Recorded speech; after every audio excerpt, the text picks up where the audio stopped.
What's up, dudes? Max here. Wanted to make a video quickly talking about the latest character to make an appearance in Tekken 7, which is NOCTIS from Final Fantasy 15.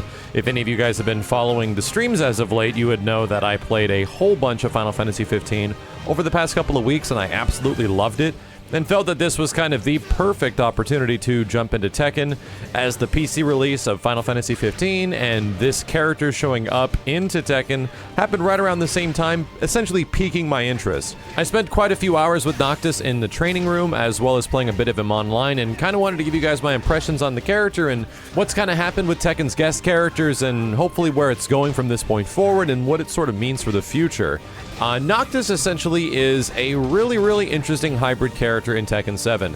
Similar to Geese and similar to Akuma, he essentially breaks the mold, which is fantastic. These characters don't really play like any traditional Tekken characters, whether or not it's like breaking mechanics like adding fireballs, adding ridiculous cancels like focus attacks and max cancels for Geese, and then adding other things like ridiculous ranged attacks and very long normal attacks on a character like NOCTIS, while not ultimately making them feel super broken. I would say early on, and from impressions of watching other people play, none of these characters right off the bat have been incredibly good right at their initial launch. Geese took a little while to warm up, and NOCTIS has got a pretty decent amount of good first impressions because he does have a very unique tool set that does seem really good amongst the roster.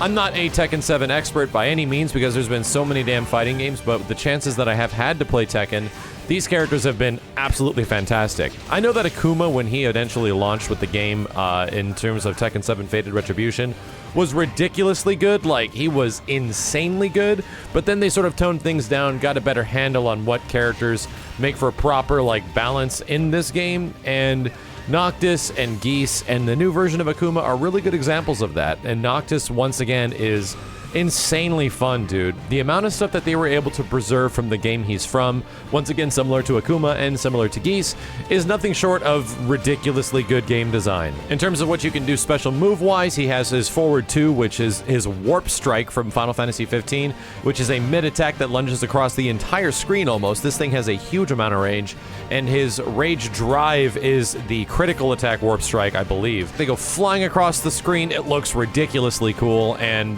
sets up for a wall splat.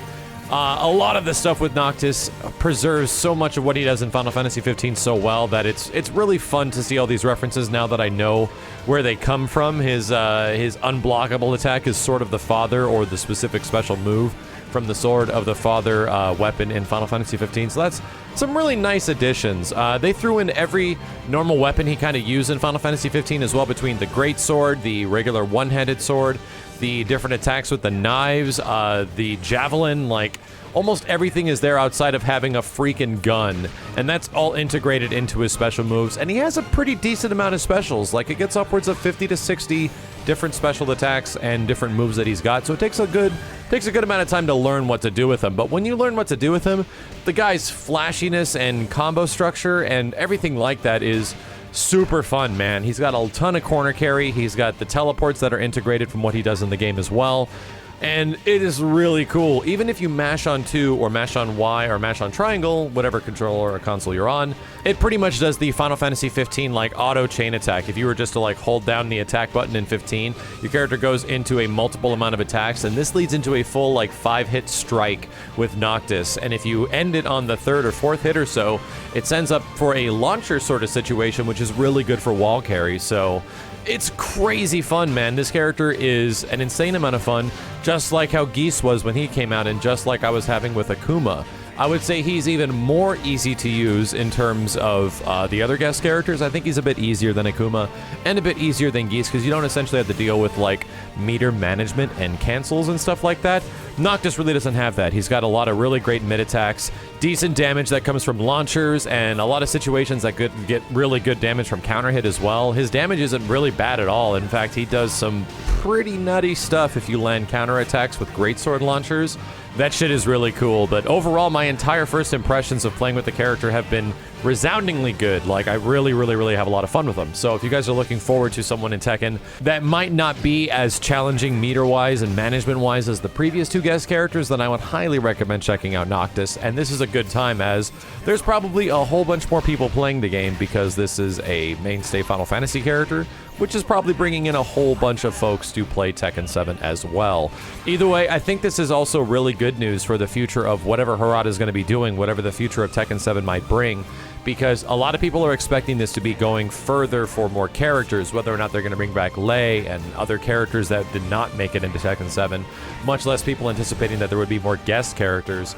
I don't think that that is a potential for the future of this game. I do feel that they might be moving forward because in some different media that have been released for Tekken 7's final DLC, which is apparently Noctis, it does say that. It does say he is the final DLC character supposedly for the game, so we'll see where that goes. I do hope that there will be more additions to Tekken 7 because it's kind of been a slow burn of different updates and additions that we've had since it came out last May. It's almost been a year since the game came out, and technically DLC-wise, we still haven't gotten a whole bunch of the costume and custom accessories and a bunch of other stuff that you would expect to come with the game in terms of updates, but I think the Tekken team might be working on something else, whether or not that's Soul Calibur 5, whether or not that is their next game. We don't really know. You gotta kind of remember that Tekken 7 is like multiple updates in at this point, especially considering it launched as a vanilla game and then went into Fated Retribution with Akuma and everything. So I wouldn't be surprised, and it's kind of a hard pill to swallow, that this might be the last big like DLC character the game is going to see. I know a lot of fans are going to be disappointed by that, but all in all, Tekken 7's roster is kind of ridiculous at this point with the amount of guest characters that come from all different ends of the spectrum between SNK and Capcom and now Square Enix. That was a pretty huge boot to fill, and I'm surprised they were able to do it so effectively. But I don't think Noctis is absolutely perfect. I do think some other characters like Geese and Akuma do look a little bit better visually. In some situations, Noc's hair just looks a little wonky if you're not playing something in really high resolution like 1440p or above.